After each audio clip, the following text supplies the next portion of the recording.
Today, my task is to discuss with you three issues which are related and yet each of them are different. Try to overlap the strands and then disentangle them.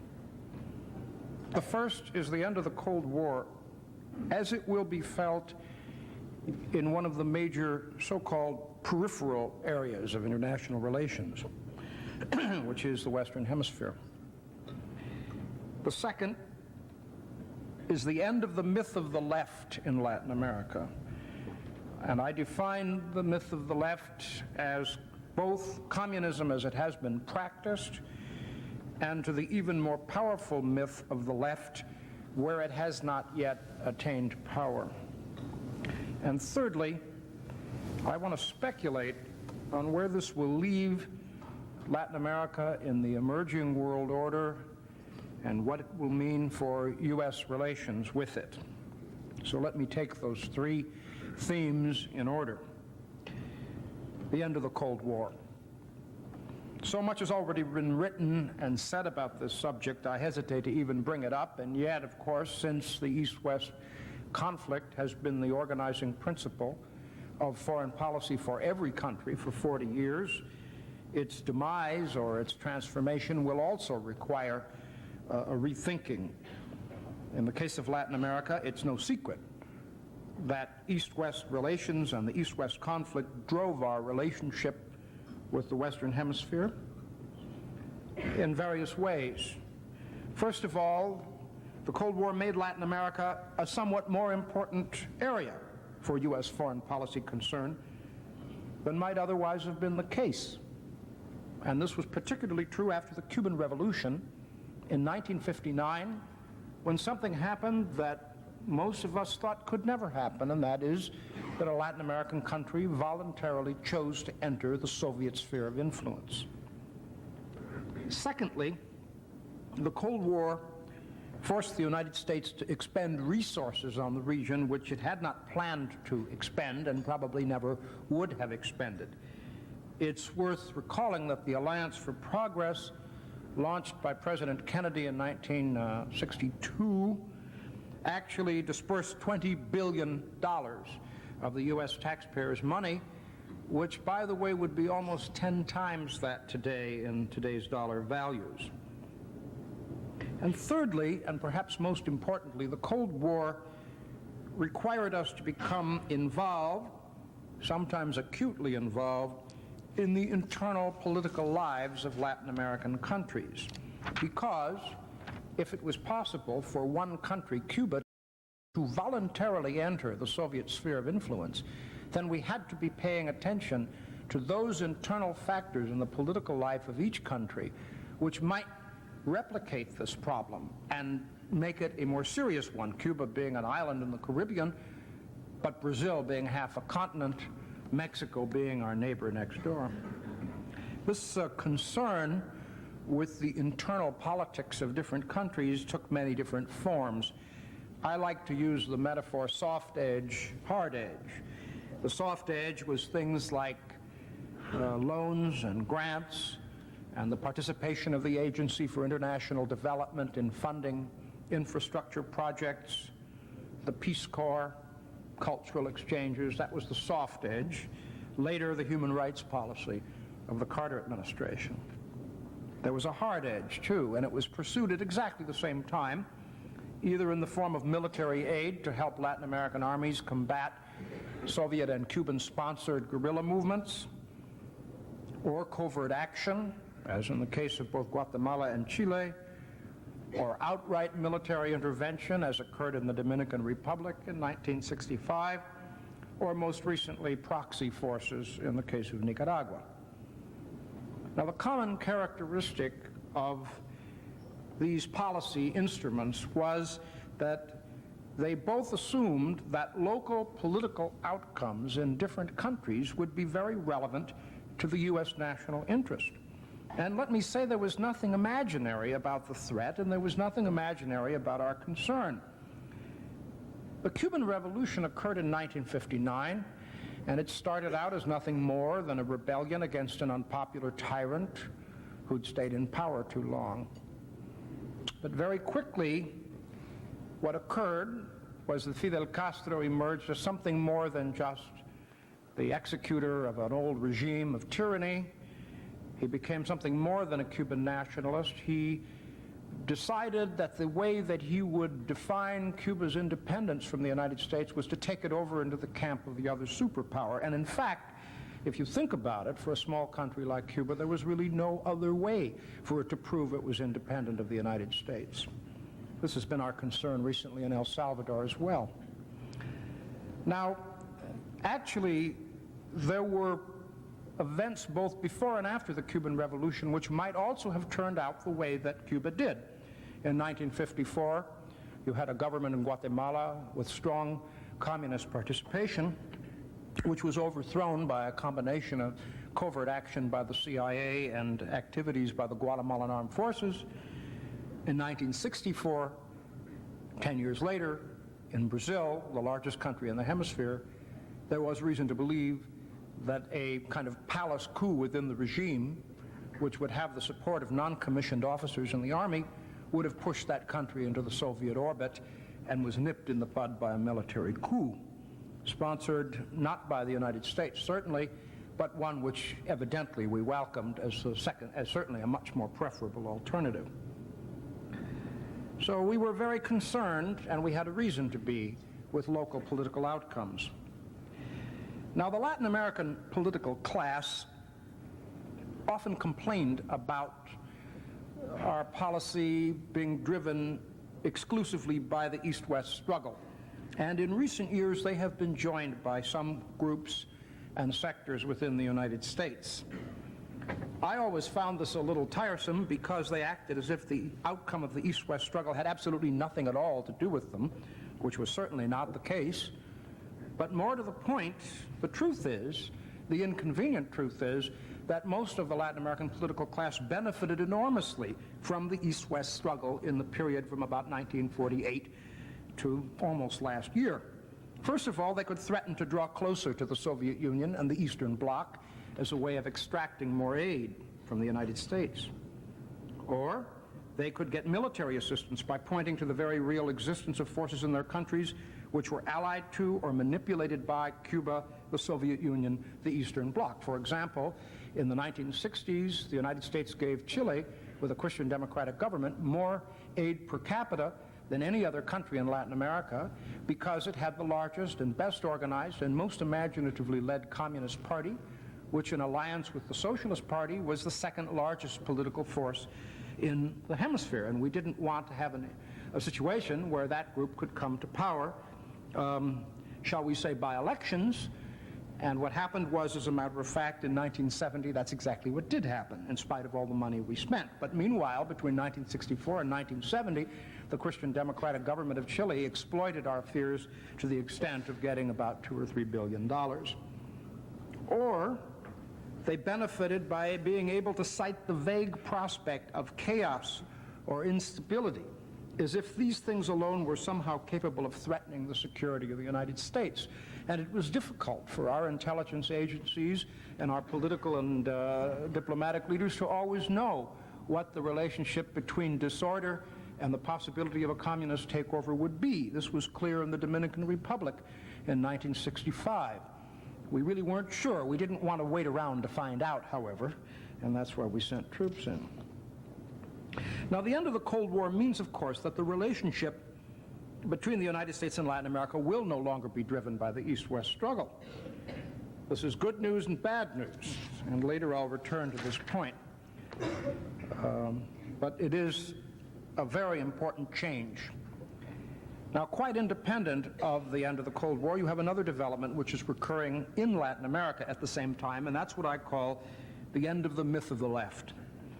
Perhaps I ought to begin by explaining what I mean by the myth of the left. First of all, I refer to the notion that most Latin Americans are notably more revolutionary than we are, or Western Europeans. It is true they are, by and large, poorer, but they are not more revolutionary. Rather, the connection between the one and the other is extremely tenuous. People do not, in fact, necessarily become revolutionary when they are poor. This is one of the greatest myths that's ever circulated.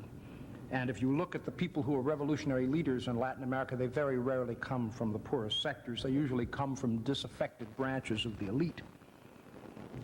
Secondly, the myth of the left consists of the notion that poverty is due to the unequal distribution of property, and that by expropriating the rich, one will automatically enrich the poor. In a somewhat attenuated version, of course, this idea exists in industrial countries as well. Thirdly, that the primary cause of poverty in Latin America is due to its economic dependence upon the United States, and that the United States is wealthy because Latin America is poor. The way I've heard it said is, American workers want to have cars, so Bolivian workers can have no shoes. And so the assumption is that U.S. policy is purposely perpetuating unjust social structures so that it can maintain an unfair share of Latin American wealth. And the corollary to this is the notion that if you break relations with the United States, all will be well. This myth evidently has strong roots in Marxist and particularly Leninist theories of international relations. Lenin wrote a book which was largely plagiarized from an English social philosopher, Hobson, called Imperialism, the Final Stage of Capitalism, where he set forth some of the ideas that I've just outlined for you in a kind of a world scale. But it's true that many people who do not even think of themselves as being of the left in Latin America do accept some of these notions. One could just as easily call these people nationalists of a certain type. And in fact, it's difficult for Americans to sometimes separate out left-wing and right-wing nationalists in Latin America. They tend sometimes to overlap. And if we can't easily separate them, you can understand how difficult it is sometimes for us to evaluate the real meaning of local political groups. The one thing they have in common is a resentment against the success of the United States as a society. Now, for a very long time, the myth of the left was kept alive largely by its failure to be put into practice, or even more dramatically, by the fact that some experiments were truncated politically before the full sterility of their economic programs were fully revealed.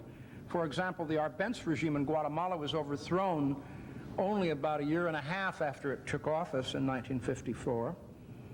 Allende was elected in 1973, and although he had virtually bankrupted Chile and essentially deprived it of the sources of food by 1973, it's really too bad that he couldn't have served out his full 6-year term and been repudiated at the ballot box in 1976. This didn't happen. Instead, he was rescued for legend by a military coup in which he either was murdered or committed suicide. And so the argument always was, well, we weren't in power long enough to do anything, and so we can't be held accountable for our performance while we were. Today, of course, nobody can have any illusions about the primary experiment, which was Cuba, and is Cuba. Let me remind you that Fidel Castro, who today consoles himself that his revolution has been a success strictly because he's taken Cuba out of the sphere of U.S. influence. In 1959, he was talking about a standard of living higher than Sweden's. And in the last 30 years, Cuba's standard of living has dropped so drastically that whereas it had the second or third highest index of development in the region in 1959, today it's down in about the 20th out of 30 countries. And this with $6 to $10 million a day of Soviet aid for 30 years. And although Cuban apologists and their friends will say, well, after all, we had the American blockade. Actually, it wasn't a blockade, it was a trade embargo, and only with the United States, because for the last 30 years they've traded quite openly with Western Europe and Japan, and for the last 15 they've had no problem trading with other Latin American countries. But if you follow the theory of dependency, which is that to the degree to which a country has commercial relations with the United States, it is underdeveloped, then Cuba should be the most developed country in the hemisphere, since it has absolutely zero trading relations with the United States. It has also reorganized its society along completely different lines, But the major product of that, as I'm sure you're aware, is to produce tremendous pressure for emigration. The minute they lift the lid, 100,000 people jump into the courtyard of any foreign embassy that will take them and give them in-transit visas. Now, Nicaragua is an even greater disaster for the left than Cuba because of something I'll mention in a second. And first of all, like Cuba, it managed to plunge the nation into a poverty it had never known. As I was mentioning to the Ashbrook scholars this morning, in the last 5 years, living standards in that country had dropped to about 95% below what they were at the beginning of the period. And there have been shortages of things which Nicaragua always produced. We're not talking about things that you have to import from the United States. We're talking about cooking oil, rice, beans, soap, toilet paper. For this, you do not have an excuse for any kind of U.S. trade embargo. Worse still, due to a special conjunction of events which we might discuss in the question period, the Sandinistas have been voted out of office by the very people in whose name they purported to speak. To my personal way of thinking, this is the biggest defeat of the left in the whole history of the modern left. It is worse than the Paris Commune of 1870 or the collapse of the Second Spanish Republic in 1939 or the overthrow of Allende in Chile. Because those experiments were drowned in blood, this one was defeated at the ballot box in elections, the purity of which all kinds of people, including the Sandinistas and their friends, had gone out of the way to assure us of ahead of time. There's another myth of the left. This is what I call the populist left as opposed to the revolutionary left, which is also dying. That is that the state can produce abundance. The informing philosophy of almost every Latin American government since the 1930s has been exactly this, that development is the consequence of government involvement in the economy. This has led to huge public sectors, which characteristically lose money. Argentina's state oil company, YPF, was the only oil company in the world in the 1970s to lose money. I mean, that took some skill. The government the government mining company in Bolivia has never made any money. The Argentine railroads lose $2 million a day. I've got some figures on Mexico. It just is incredible. But there's a logic to this, and that is that to the extent to which the government controls economic life, it gives the ruling party enormous patronage. And of course, this means that even though the parastatals and government-owned companies don't make a profit, they serve a very important political purpose. Now, the crunch point is that the deficits have been financed typically by two means. One, inflationary emissions of currency. You just print uninhibitedly unbacked paper money, which leads characteristically to hyperinflation, and or heavy foreign borrowing. And I would regard this statist economic policy funded by foreign loans and irresponsible monetary policies as the cause of what Latin American politicians call the debt crisis. And they say, well, there is a debt crisis, and it's really a political crisis, and it needs to be approached as a political crisis. And I agree, for them, it is a political crisis. For me, it's a financial crisis. Now, basically what the debt crisis is the inability to continue borrowing money to cover the accumulated compound interest on loans contracted to cover unproductive and unremunerative activities. As I say, not unproductive and unremunerative politically, just unremunerative economically. Now, in the old days of the Cold War, the United States would have felt obligated to step in and help. Not because we approved of these economic policies, not because we thought they were sound, we knew they were not, but because we felt that if we didn't prop up these populist governments, they would be replaced by something far more radical and presumably allied to the Soviet Union. This is not in the front of our concerns today. It's no accident that in this new environment, a whole new political class is emerging in Latin America, which frankly embraces free market ideas.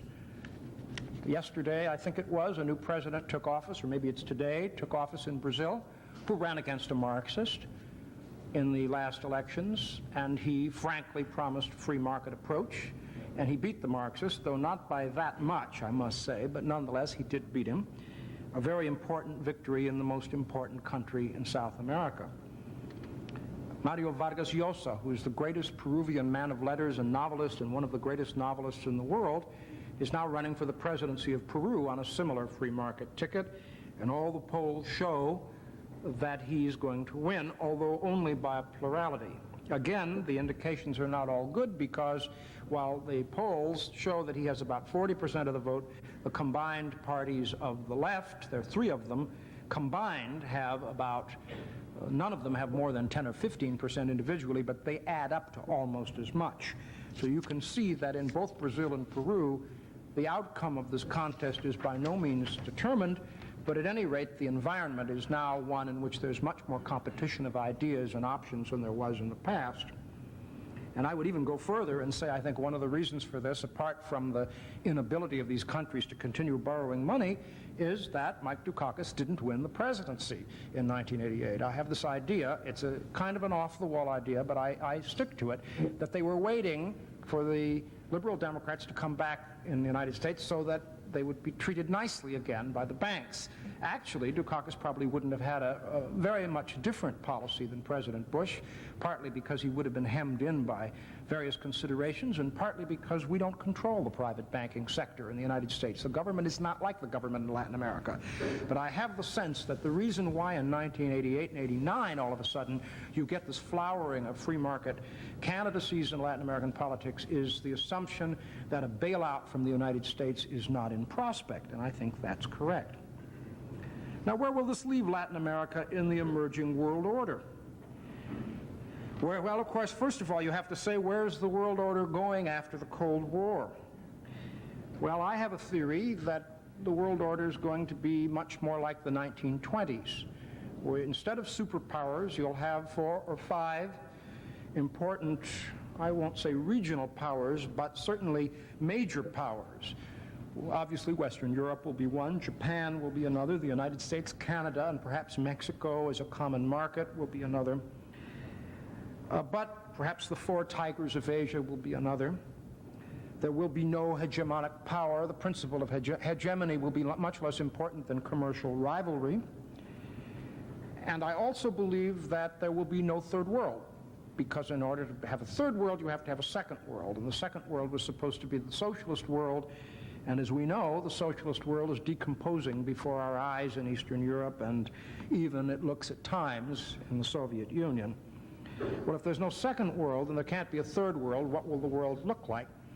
Well, a friend of mine has written an article suggesting that the new world order, as I say, it will look something like the 20s. There'll be an inner circle and an outer circle. The inner circle will be made up of either industrial countries, most of whom will be democratic. They will also be countries who either generate technology or are capable of adapting it and using it. They will be countries that are capable of attracting investment capital or keeping their own capital at home. And I don't expect this to be an exclusively European-American club. It will have important Asian members as well. But there's going to be a waterline. Some countries will make it up into the inner circle. Perhaps that's not a very good mixed metaphor, but in any event, the English teachers here can take me to task for that. There'll be some countries get into the inner circle, and some countries that won't want to. For instance, countries that are under the control of Islamic fundamentalism, or countries like Cuba, which insist on pursuing Marxist-Leninist experiments as long as they can, as Fidel Castro says, until our last breath and our last drop of blood. There'll be other countries that will want to enter the inner circle, but will lack the political will to make the proper choices so that their economies can be productive, they can attract investment and adapt technology. Will Latin America be in the inner circle or the outer circle? I believe some countries will be in the inner circle and some countries will not. The country that seems to me most promising in this regard is Chile, which has undergone an incredibly drastic economic restructuring in the last 15, 16 years under a very heavily criticized military government.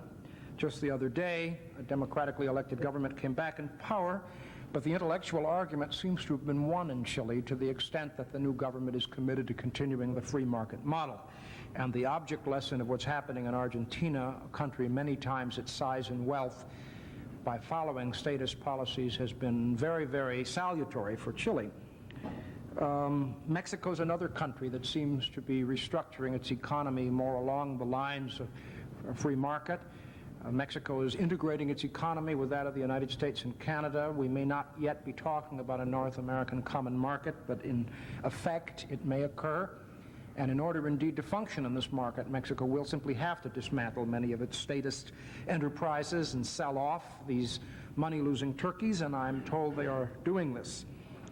I am also told, although I don't have the expertise in the country to know whether it is or isn't true, I'm told Venezuela is making significant progress in this way, as is Costa Rica and Honduras. We'll see. The point is the choices are not ours to make. The choices are theirs to make. And those countries who do make them will be part of the inner circle, and those that are not will simply become irrelevant in international politics. It'll be a little bit like the 1920s again, except that instead of some parts of the globe being essentially without political personalities because they were colonized by European powers, they will simply be kind of dark spaces on the map, surviving largely by selling raw materials, but without any real intermediation in the international financial structures. The irony of all of this, of course, is that Latin America, or at least some Latin American countries, may come to miss the Cold War.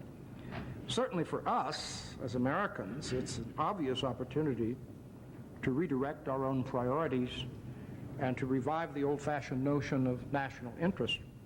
We have a $14.5 billion foreign aid budget. By no means does a significant part of it go to Latin America. The largest recipients are Israel and Egypt under the Camp David Accords, and then Pakistan, I think South Korea, I'd have to look at the list, Greece and Turkey. I don't think any of those countries are probably going to continue to receive that level of aid in the future.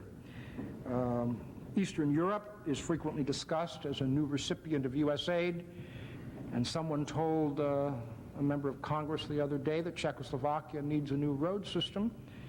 And the senator he was a senior senator from West Virginia, he said, I don't doubt that it does, but so do we. So I gather that we will be making choices on a very different basis than we have in the past.